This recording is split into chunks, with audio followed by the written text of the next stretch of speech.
Bonjour, merci beaucoup Vincent. Laissez-moi tout d'abord vous transmettre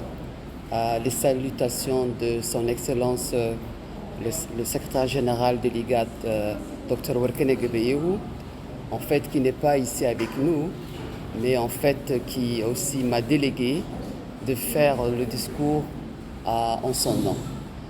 Donc, le discours que je vais lire, en fait, c'est le discours de l'IGAD. Et laissez-moi, en fait, le lire. Excellence, Monsieur le préfet de la région d'Ali-Sabieh, Abdul Malik Mohamed Benoïta. Excellence, le secrétaire général du ministère de l'Éducation nationale et de la formation professionnelle, Monsieur Mayoub. Excellence, Dr Fuller, l'ambassadrice de la République fédérale d'Allemagne auprès de la République de Djibouti, tout protocole observé. C'est d'abord avec une joie partagée et aussi avec beaucoup d'honneur que j'apprécie le privilège d'être parmi vous au nom du secrétaire exécutif Dr Werkene à l'occasion de cette cérémonie historique de pose de pierre de la première pierre pour le lancement des travaux ici à Ali-Sabieh du tout premier projet financé dans le cadre du Fonds régional de la migration financé par le gouvernement allemand. Distingués honorables participants, la région d'Ali-Sabieh et la sous-préfecture d'Ali-Sabieh sont le tout premier site géographique de la République de Djibouti à avoir été ciblé et priorisé par l'initiative du Fonds régional de la migration de l'IGAD dans le cadre du guichet d'investissement prioritaire en faveur des réfugiés. Donc ce choix n'est nullement le fait du hasard, mais il découle bel et bien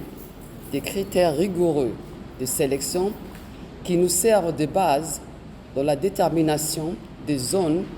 qui doivent être l'objet d'une attention prioritaire, et ce conformément à l'objectif général clairement énoncé. En effet, la région d'Ali-Sabieh remplit les critères d'une implantation prolongée et d'une présence de longue durée des camps de réfugiés depuis plus de 3 décennies sur le sol de la République de Djibouti. L'objectif principal du Fonds régional de migration de l'IGAD est d'améliorer les conditions socio-économiques et aussi de subsistance des réfugiés, des migrants et aussi des communautés d'accueil, tout en ayant des soucis de veiller au renforcement de la cohésion sociale. À travers cette cérémonie de lancement officiel des travaux de réhabilitation du lycée technique d'Ali-Sabieh, qui nous réunit en ce jour historique, nous sommes aussi témoins aujourd'hui du franchissement d'une étape hautement significative et très attendue par toute la région d'Ali-Sabieh. Donc cette cérémonie de pose des pierres vient aussi couronner un processus certes fastidieux, mais néanmoins planifié de manière participative avec la rigueur requise et aussi en étroite coordination avec l'administration décentralisée de l'État, en l'occurrence la préfecture, ainsi que le conseil régional et les communautés locales bénéficiaires. Donc aussi, c'est précisément sur cet aspect essentiel d'une coordination participative et transparente que ce projet qui nous réunit mérite aussi d'être répliqué dans la mesure où toutes les parties prenantes ont été aussi consultées depuis la réalisation des études de faisabilité et aussi à la sélection des entreprises de conception et de supervision, ainsi que dans les modalités de l'infrastructure, de la sélection des ONG et de supervision des travaux, ainsi que dans la sélection des entreprises privées adjudicatrices de travaux. Donc nous pouvons par conséquent légitimement apprécier l'importance de ce moment solennel pour marquer ensemble le chemin parcouru et les avancées que nous avons accomplies dans le cadre du Fonds régional des migrations. Donc le lancement de ces projets de réhabilitation du lycée technique de la ville d'Ali-Sabieh correspond à l'inauguration d'un nouveau chapitre pour les élèves issus de la population réfugiée et les communautés d'accueil.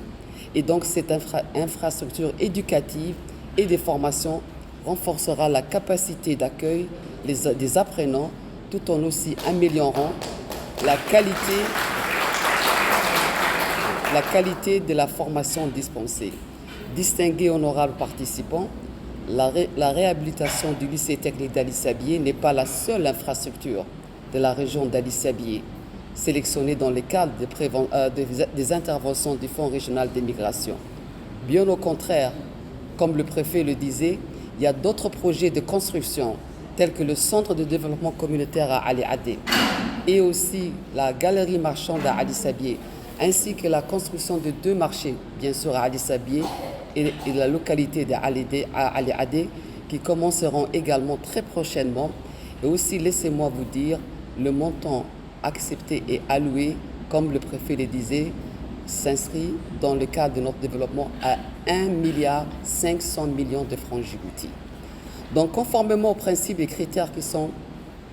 au fondement de la mise en place du Fonds régional des migrations, toutes ces infrastructures sociales de base en faveur de la région d'Ali-Sabié bénéficieront considérablement les communautés locales, les réfugiés, les migrants à travers la création d'emplois, les activités génératrices de revenus, mais aussi le renforcement des compétences entrepreneuriales. Permettez-moi aussi, avant de conclure, de remercier le gouvernement de la République fédérale d'Allemagne,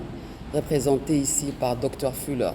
qui nous a fait l'honneur d'être présente en personne parmi nous. J'ai aussi mes remerciements le plus appuyés au gouvernement de la République de Djibouti et aussi à toutes les autorités ici présentes. À cet égard, nous tenons à exprimer notre gratitude à l'administration locale et aussi en tout premier lieu le préfet de la région d'Ali-Sabié ainsi qu'aux représentants des ministères. J'ai aussi tiens à remercier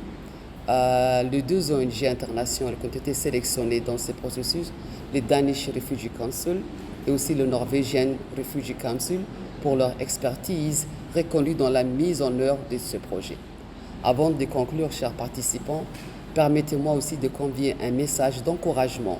en direction de l'entreprise adjudicatrice des travaux de réhabilitation du lycée technique d'Ali-Sabié ainsi qu'à l'endroit de la société de supervision pour s'acquitter de leur engagement conformément aux spécifications du cahier des charges. Nous restons aussi confiants et aussi nous comptons sur la qualité de vos prestations. C'est aussi avec la plus grande attention et beaucoup d'impatience que nous attendons de votre part que ce travaux soit complété avec succès et de manière satisfaisante.